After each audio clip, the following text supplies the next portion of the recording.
Today, in this interview of The Secret Sauce, I have the CEO of Feriepartner.dk, which is a property management company in Denmark, one of the largest, 7,000 properties. They're now also going to Sweden, so we're going to talk about expansion. And we're also going to talk about his model, because he calls himself a chain. He works with local property managers and they remain independent. And so I had tons of questions about that, and you can hear them on podcast and on YouTube. I see you on the other side.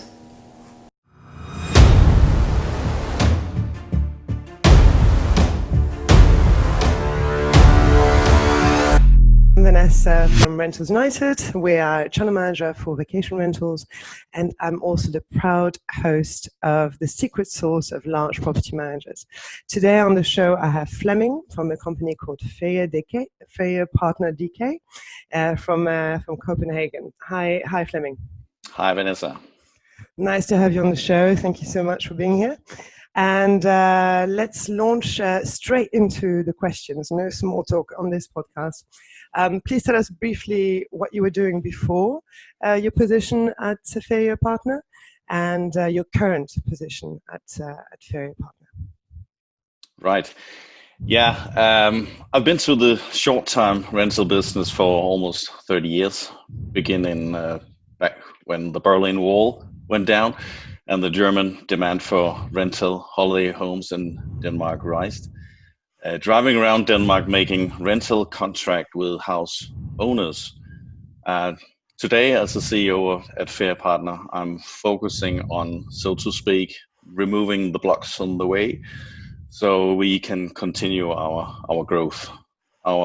We grow primarily organically in a red ocean market with a total of 40,000 Danish holiday homes, of which we rent approximately 7,000.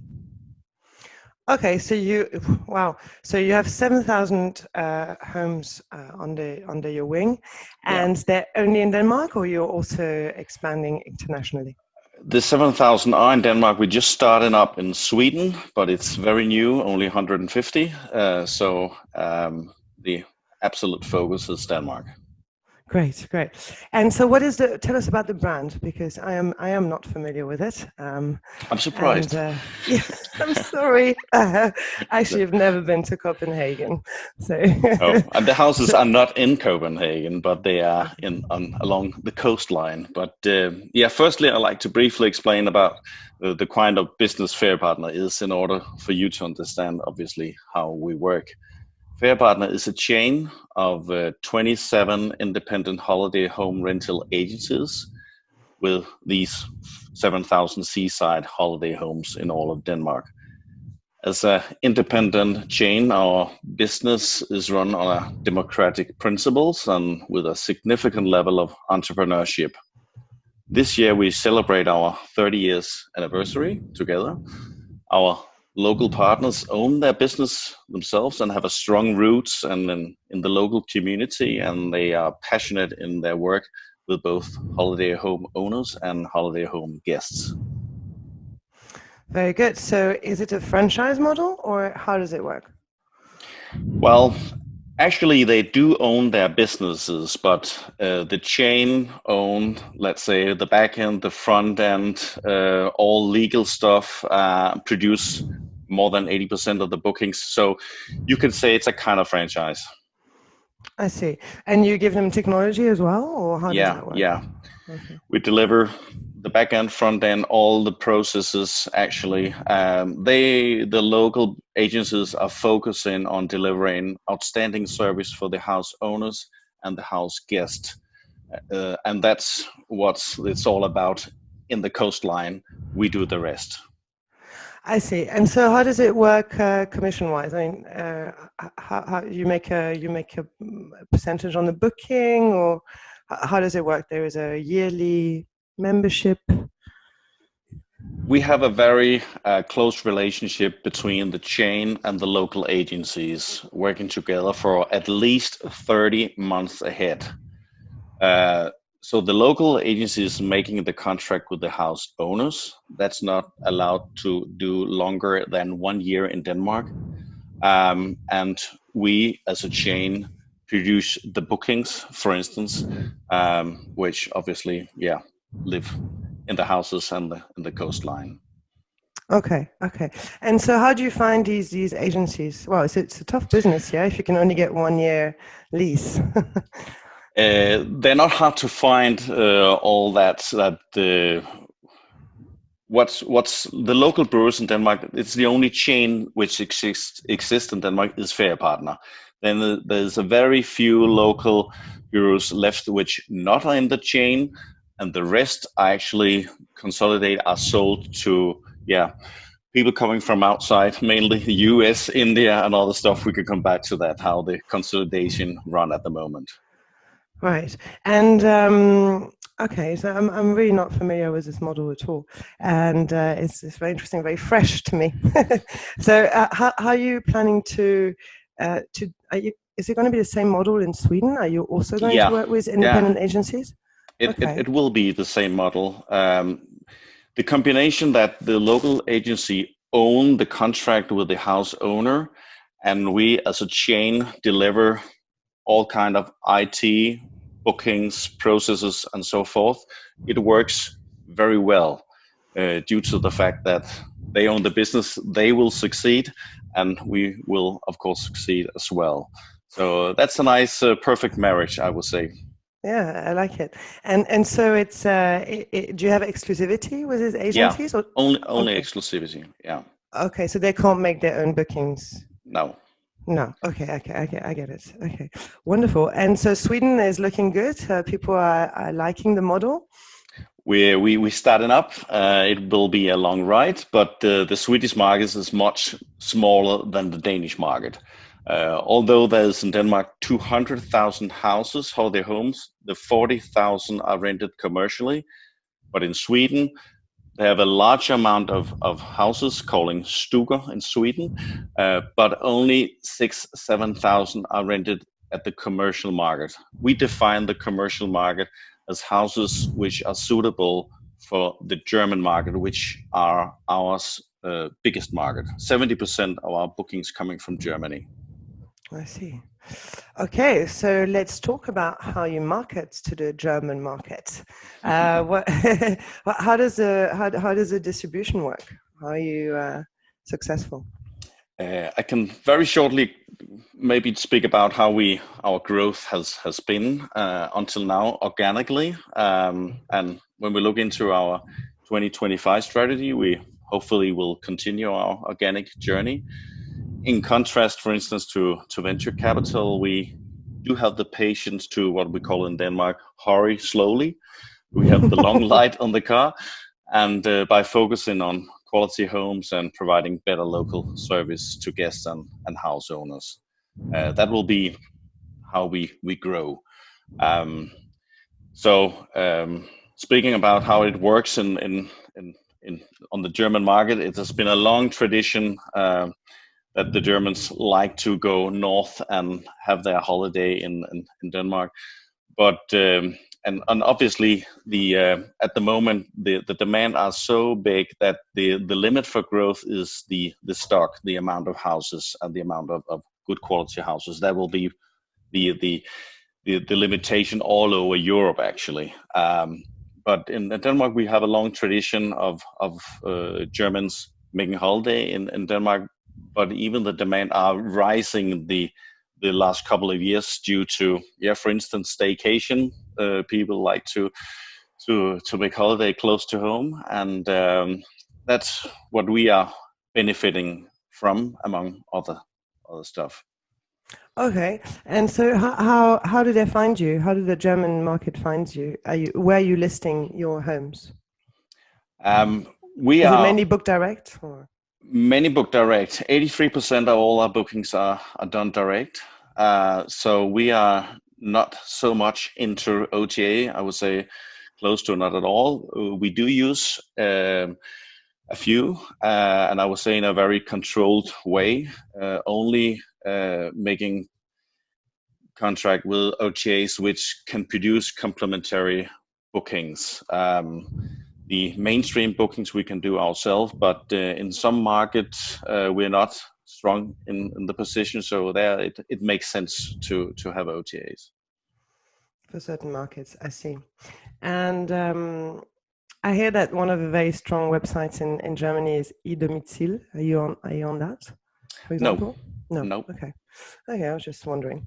Okay, so I am of course familiar with that, but yes. no, we're not. No, you're not. Okay. And okay, so in terms of branding, so you're mainly leisure and you obviously don't control the homes, right? So in terms of branding the home, how does one feel when they book with you that they're coming to a Feriepartner home, or is branding important in your model?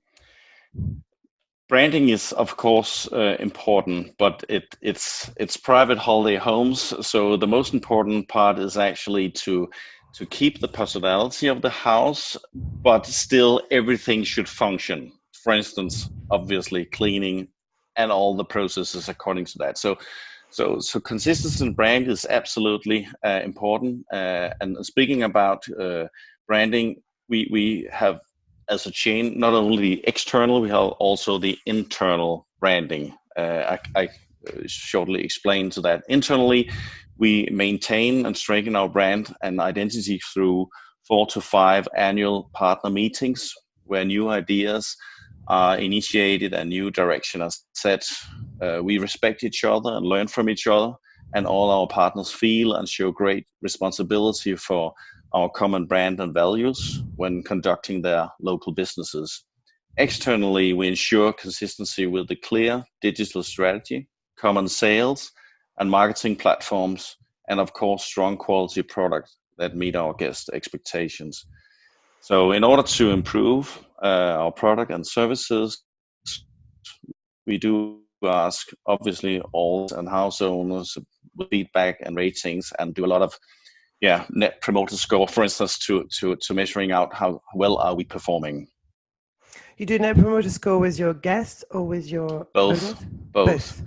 Okay. The relation towards the house owner are more, let's say, business to business. It's about money, but it's also about taking care of the house owner's house. It's not only a spreadsheet with money. It's also about feelings. The house should be in at least the same level of standard as we covered in the first time, and according to the guests, which is business to consumer, obviously.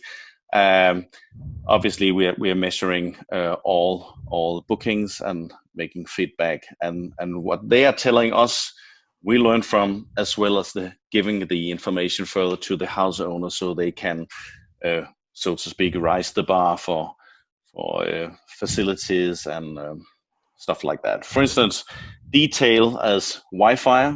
More than 90% of our houses have Wi-Fi at the moment, and it's pretty important for the guests. Not all the house owner want that, but the guests want it.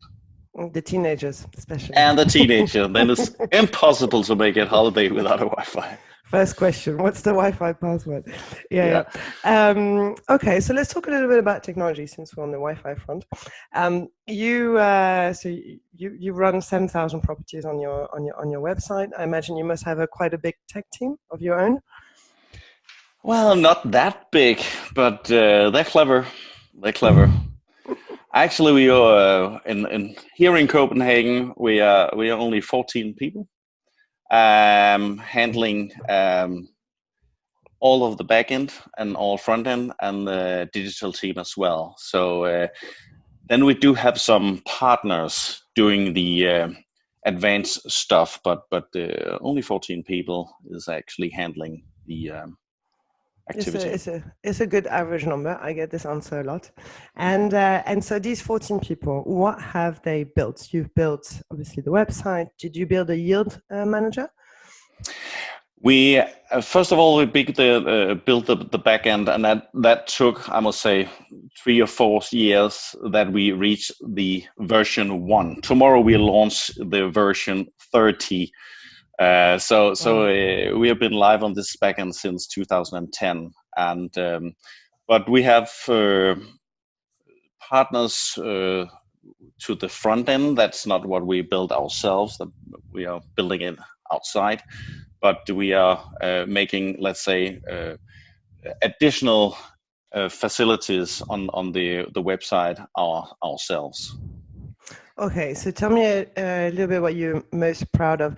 I can imagine that the onboarding technology, when you get a new agency, that has to be very seamless, right? Can you tell Yeah. us a little bit about that?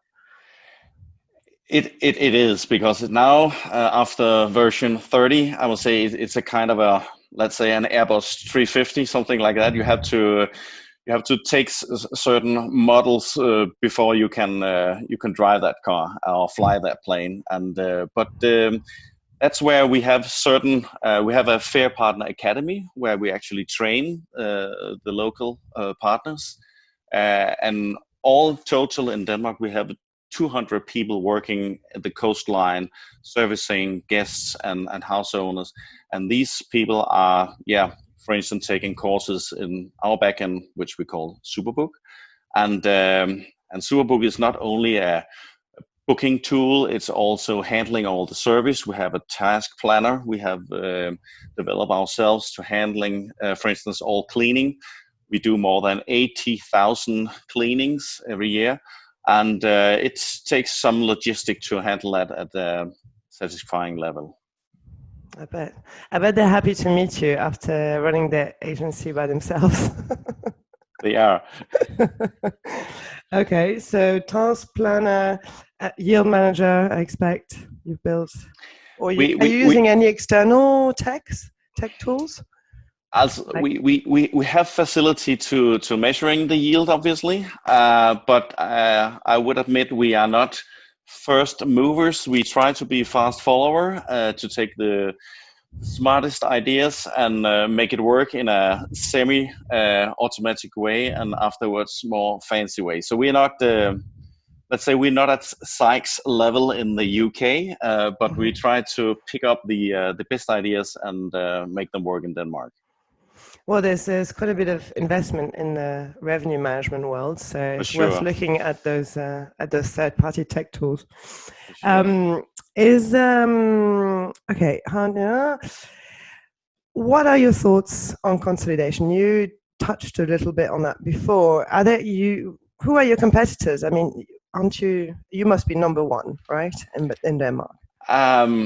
That it all depends on if you're measuring who delivers the best holiday or who are the biggest. Numbers, if you count unit numbers in houses, we are in amount of holiday homes, we are number 2.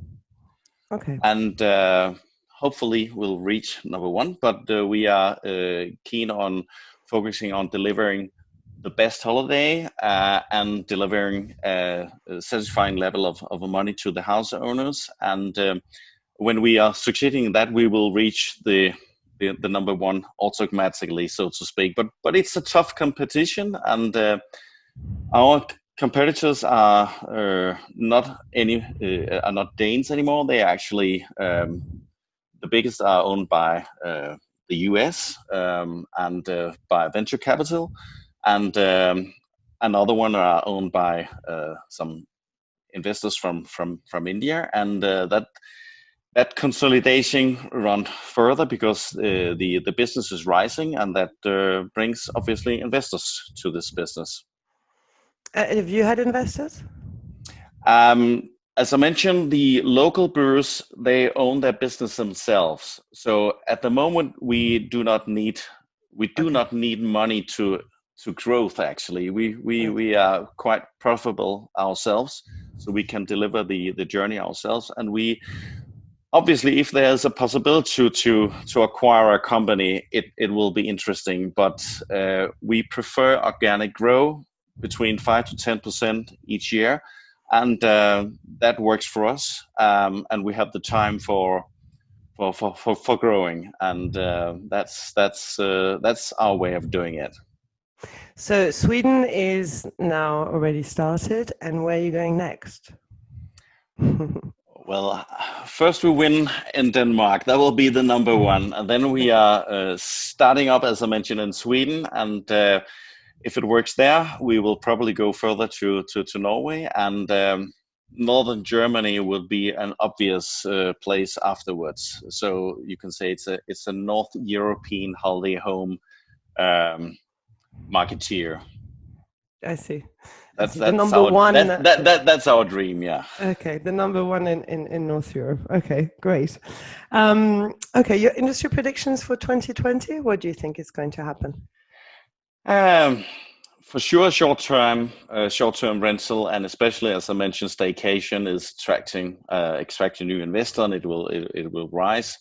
This year, 2019, the Danish market raised about 6%. Feriepartner raised 10-11%. And the prediction for 2020 will be more or less the same, that meaning plus 5-6% again. But as I mentioned, the limitation is the amount of stock, and it looks like that the 40,000 on the commercial market are stabilizing, meaning that the only way to rise the bar and rent more weeks will be for a longer period of time. In Denmark, we measuring in amount of weeks, and that the average rent in Denmark for a holiday home will be 15-16 weeks. In UK, it will be about twice as much, but it's not the coastlines, it's inside. So it's a different market, and it will not be possible, I think, to rise the average more than a week or two. That will be the maximum. So we need more houses on the market. And have you considered working with or for digital nomads? You know, the guys that work with the internet and travel the world and stay for months and 2 months, 3 months. There are some websites that are looking to targeting this travel trend.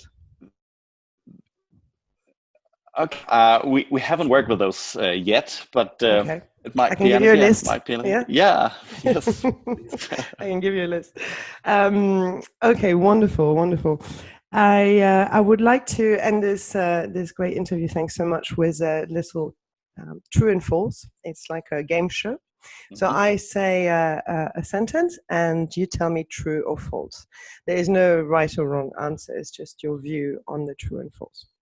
Okay. First one will be vacation rental will topple the hotel industry next year. Hopefully, yes. True. True.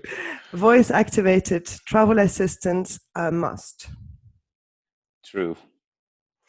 Google will become the only OTA. No. False. Consolidation in the tech industry is bad for property managers. False. Consolidation of property management companies is bad for guests. False. It would be false in your case, right? Vacation rental growth in urban areas will continue despite regulations. True. You have to invest in technology because guests' needs are changing. True. Keyless locks are a must. False. No. US brands will have a hard time implementing in Europe. True. And when space travel becomes available, you'll scale into lunar territory. Yeah, that's true. That will be amazing. Elon Musk is a hero. And people will have to stay much longer, right? Because it's right. Right. True. But talking about staying much longer, are you looking into urban? No. Well, we're looking, but we have plenty of potential to be in larger at the area where we compete. So no, we're not looking into the urban. That we leave for Airbnb and others. I see. Okay, very good. I'm sure they're happy about that. Well, it was very nice. Thank you so much for this interview, and I hope to come visit you in Copenhagen very soon. Looking forward. Thank you. Cheers, Flemming. Thanks so much. Cheers. Bye-bye. Bye-bye. Bye-bye.